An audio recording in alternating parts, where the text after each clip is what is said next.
बहुत पुराने समय की बात है, जब पहाड़ों की चोटियां बर्फ से ढकी रहती थीं और वादियों में जादू की सरगोशियां गूंजा करती थीं।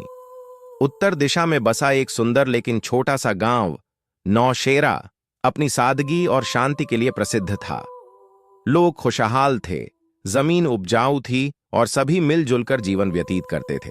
लेकिन हर रात जब सूरज पहाड़ों के पीछे छुपता तो एक पुराना डर पूरे गांव में फैल जाता। बुजुर्गों की सुनाई गई एक कहानी के अनुसार 1000 साल पहले एक भयानक राक्षस जिसका नाम था बाहरक इस गांव पर राज करता था। उसका शरीर पत्थरों जैसा कठोर और आंखें आग जैसी जलती थीं। वह इंसानी खून से अपनी प्यास बुझाता था और धरती को राख में बदल देता था। 1000 साल पहले क्या हुआ था? एक फकीर ने अपनी शक्तियों से बाहरक को वादी की सबसे गहरी गुफा में बंद कर दिया था। लेकिन भविष्यवाणी की गई थी कि 1000 साल बाद वह फिर लौटेगा, और तब केवल एक सच्चा योद्धा जिसके दिल में डर नहीं बल्कि आस्था होगी ही उसे हरा सकेगा। समय बीतता गया। लोग उस भविष्यवाणी को भूल चुके थे, लेकिन किस्मत ने नौशेरा के एक साधारण किसान युवक अयाज को चुन लिया। अयाज एक आम इंसान था, परंतु उसके भीतर असाधारण साहस, करुणा और सच्चाई थी। बचपन से ही उसे तलवारबाजी, घुड़सवारी और तीरंदाजी का शौक था। जब 1000 साल पूरे हुए, वादी की हवा में अजीब बदलाव आने लगे। नदी का पानी लाल होने लगा, जानवर गायब होने लगे और आसमान पर काले बादल छा गए। एक रात जमीन कांपने लगी और गुफा से एक जलता हुआ साया निकला। बाहरक वापस आ चुका था।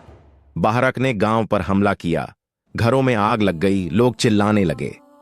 अयाज ने अपनी पुरानी तलवार उठाई और बुजुर्गों से बाहरक की कहानी सुनी।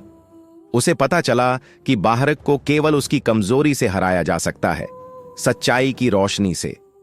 अयाज पहाड़ की चोटी पर चढ़ा, जहां से उसने सदाचारी दीपक हासिल किया, जिसे फकीर ने 1000 साल पहले वहां रखा था। युद्ध की रात अयाज ने दीपक की रोशनी अपने दिल में समेटकर बाहरक का सामना किया।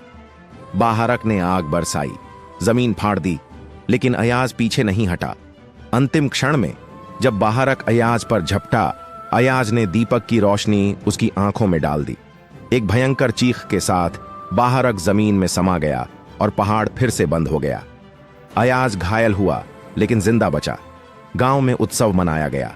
अयाज को रक्षक ए नौशेरा, नौशेरा का रक्षक कहा जाने लगा। उसकी बहादुरी की कहानी पीढ़ियों तक सुनाई जाती रही और सदाचारी दीपक को दोबारा पहाड़ की चोटी पर रख दिया गया।